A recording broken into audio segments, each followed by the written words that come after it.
Hello and welcome to the Small Business Briefing. I'm Brian Kelly, the CEO of the Small Business Association of Michigan.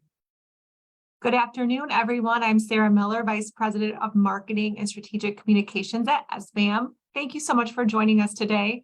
And of course, thank you to our sponsor, Consumers Credit Union. You can learn more about consumers and how they can help your small business at consumerscu.org. So let's start off with some positive news today, Brian. Governor Whitmer announced some positive news on the childcare front. So can you give us a few more details? The last several years, a few of the business associations, including SBAM, have been pretty heavily engaged in advocacy around expanding childcare options coming out of the pandemic especially, but really was an issue, a growing issue that we saw from a workforce availability standpoint going back years even before. So about a year ago, there was essentially like a one-stop shop for childcare providers with this effort of expanding the number of childcare providers in the state by 1,000 between then and the end of 2024. So a year out, a progress report was sent out. And this included some pretty impressive numbers that in the last year, there have been 687 childcare entrepreneurs that have opened new childcare programs, and then an additional 1,829 center and home-based programs that have expanded services to more children. And it is a pretty big win, well on the program's way of reaching its goals.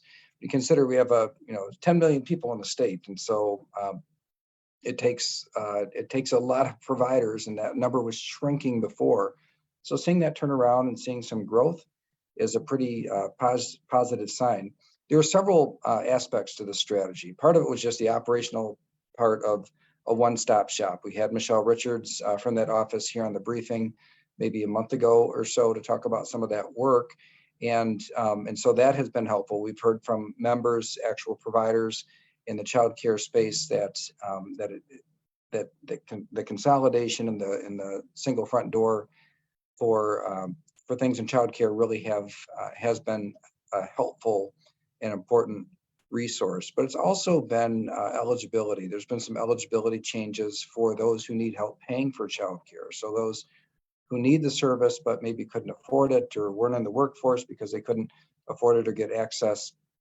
So having the support in terms of who qualifies for it has expanded in recent years. And then on top of that, the reimbursement rate for those subsidized services was increased as well, which was an important factor for more people getting into the business. It's got a cash flow, right, in order to run the business. So all of those things that have happened over the last few years, any one of those strategies or one of those tactics, I should say, on their own wouldn't have made such a big difference, but you put them all together and really impressive progress that has been made over a relatively short period of time.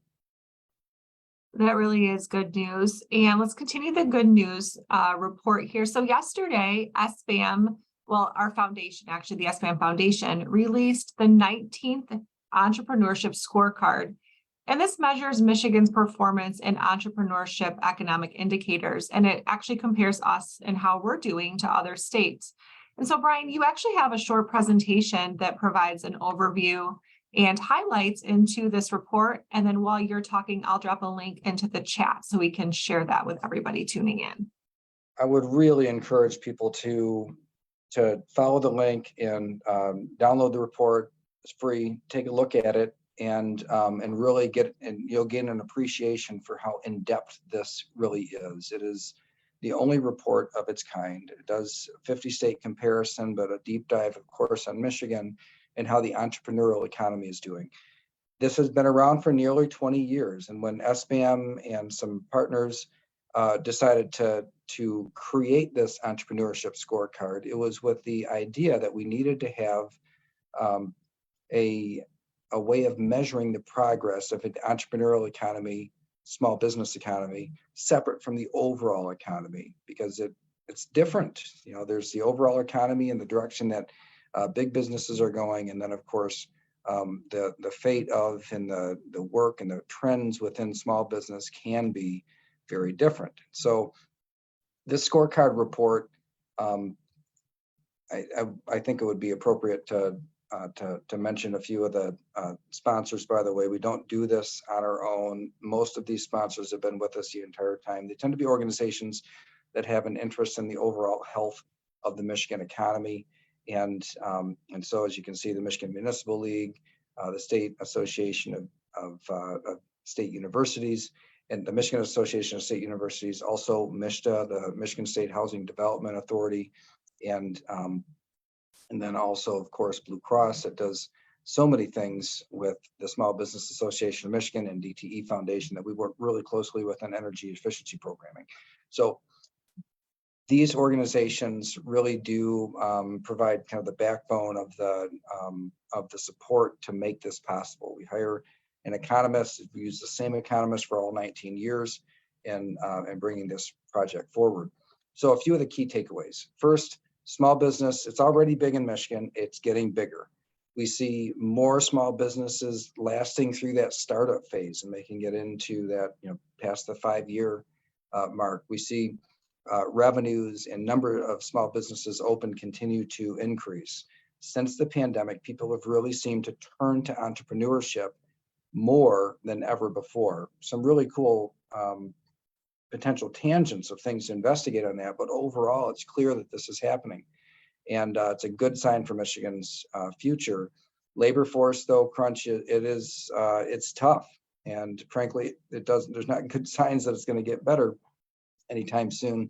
And of course, we have some signs of softening, but still that outlook and the optimism is in the economy for small business is actually quite high.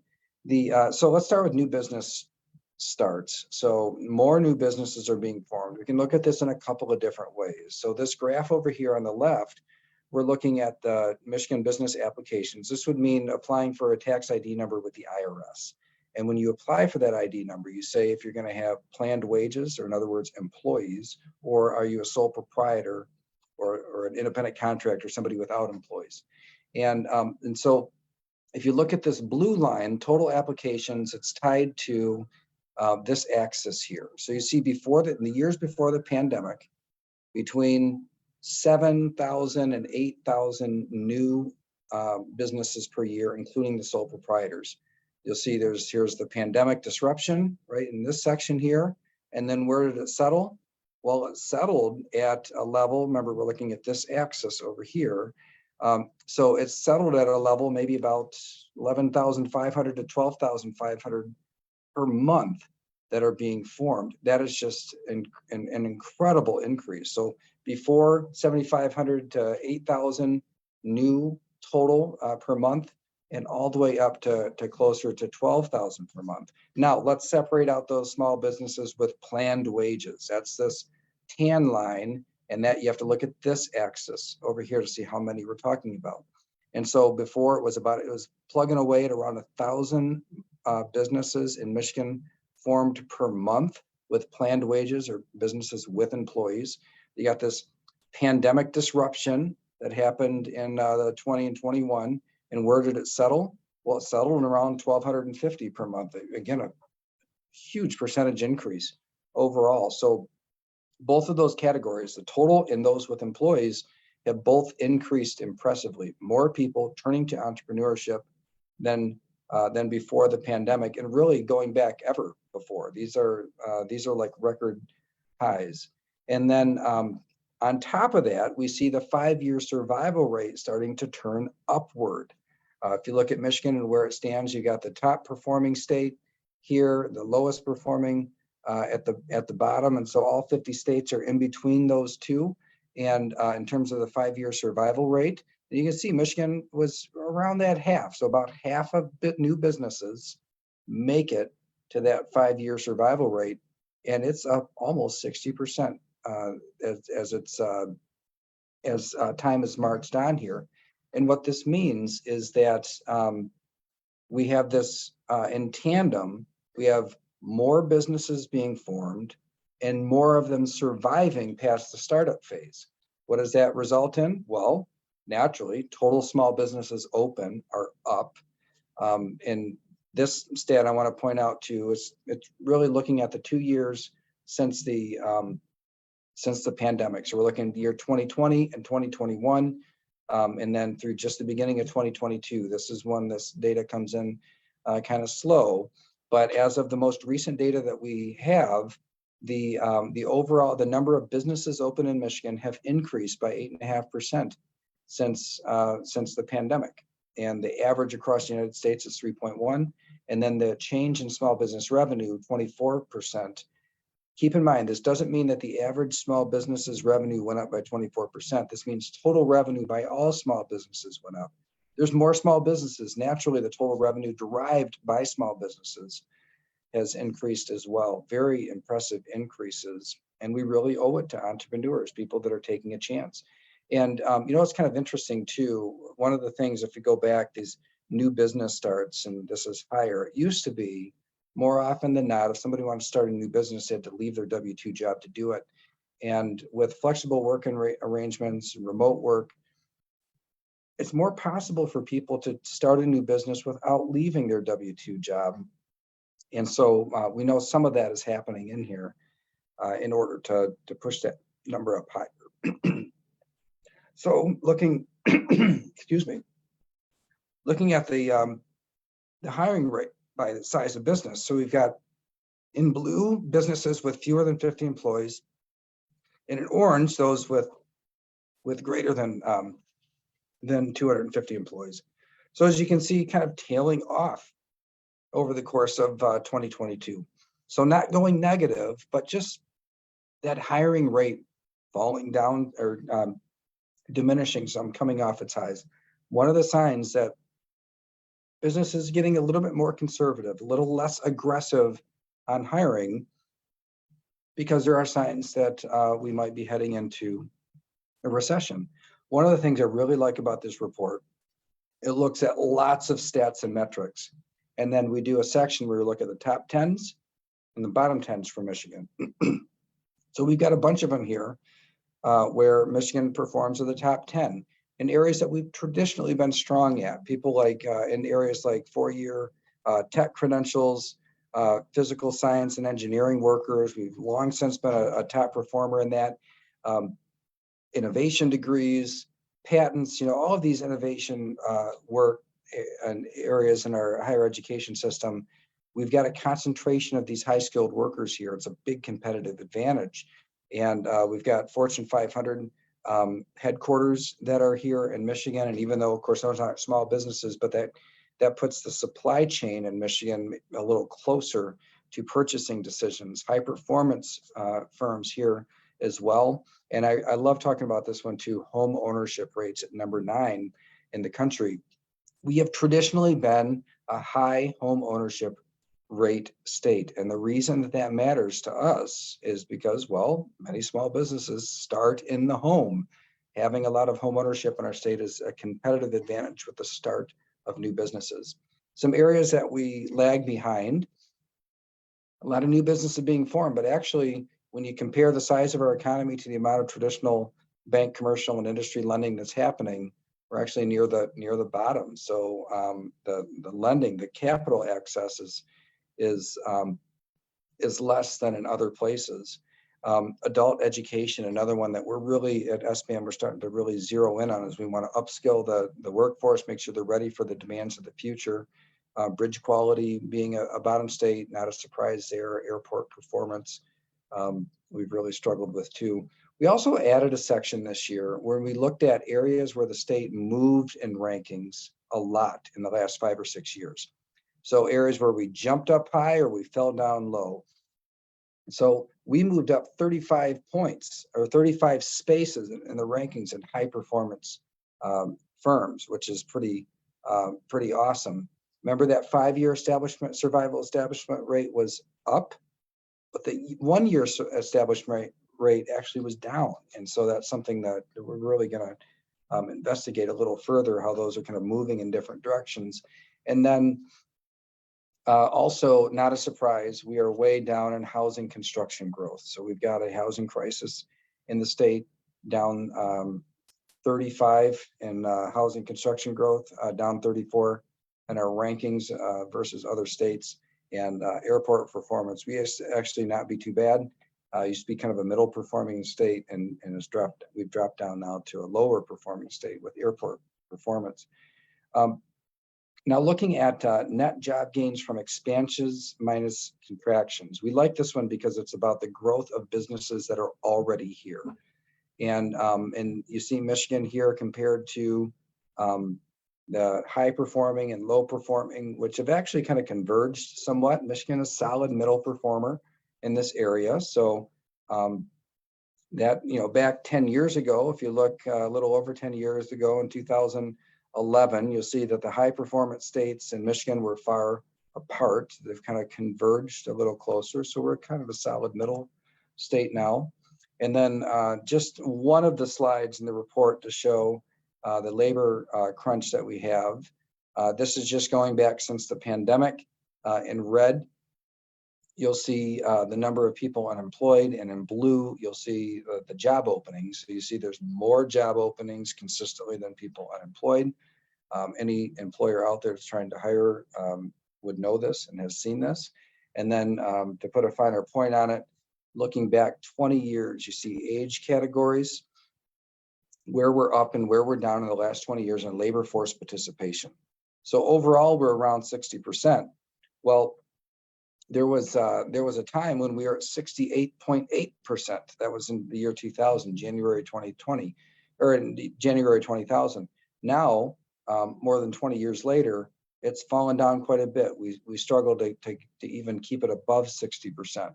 The only age cohorts that, and these two, by the way, they're down since the pandemic, but still up over 20 years, are older workers. That might be a surprise to some people. 55 to 64 and over age 65. Both of those are either up or slightly up. Prime working age from 25 to 54, these columns right here, right across the board, down 4%. That does not bode well for our future, especially when you consider that there's been a precipitous drop off among very young workers. So the teenagers, 16 to 19 years old, 23% lower labor force participation among teenagers compared to 20 years ago. And among those that are the more traditional college ages, between 20 and 24, off 9%. So very concerning when we already see the prime working age diminished somewhat. Those younger workers not being as early to get into the workforce, I think does indicate that we might have some tighter labor force challenges in front of us. So if you look at the overall labor force participation rate, this doesn't go back 20 years. This chart here, we're just going back to 2018. But you'll see before the pandemic, we'd gotten up to around 62%. And now we're stuck around 60. Now, what does that mean in terms of total people in the workforce? It's more than what you might think. You look at it and might say, oh, a couple percent off, oh, big deal. That's like 97,000 people. That's a big, big change. The percent of our population that is in what the economists call the prime working age. No offense if you're not in the prime working age, but here's, that's what the economists call it. So it used to be, not that long ago, in 2010, 40% of our overall population was in that prime category. It's dropped off now to about, below 37.5. So there's fewer people in the ages where the people are more likely to work.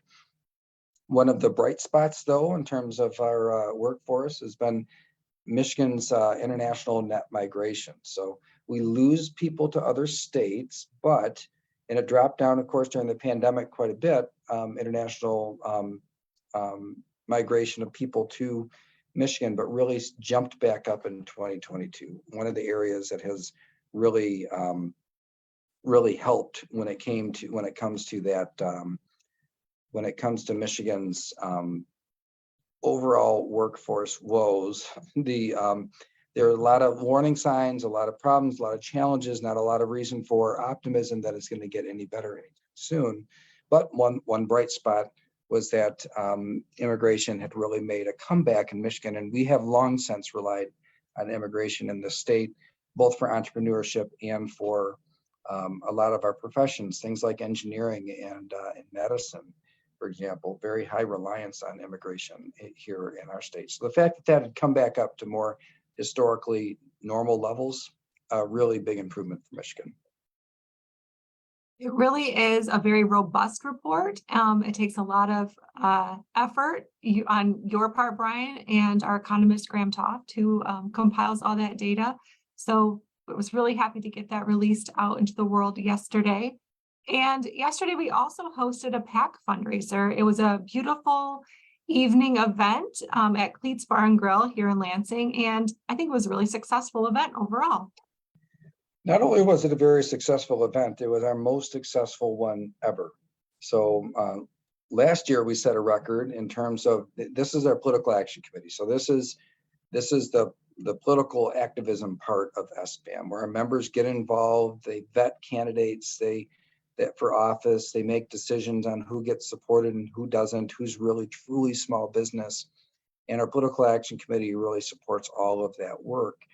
And so, coming out of this, there's not even an election this year. And so we really weren't sure what to expect in terms of how many people would participate, how many people would get involved. We are seeing in so many different areas, just hitting our stride and people getting engaged at such an awesome extent. So we set a new record, and we're bullish about the future and what that means for our engagement in the system, and to make sure that we have as pro small business legislature and state government as we possibly can. I will say, if you're watching and you weren't able to attend, but you're interested in participating in the PAC and donating, it's sbam.org/PAC, PAC, if you'd like to learn more. And speaking of other events, in just 3 weeks, which is kind of hard to believe as somebody on the planning committee for this event, but we will have our SBAM annual meeting and small business summit here in Lansing. And it is really shaping up to be a fantastic program with lots of time for peer networking and thought leadership.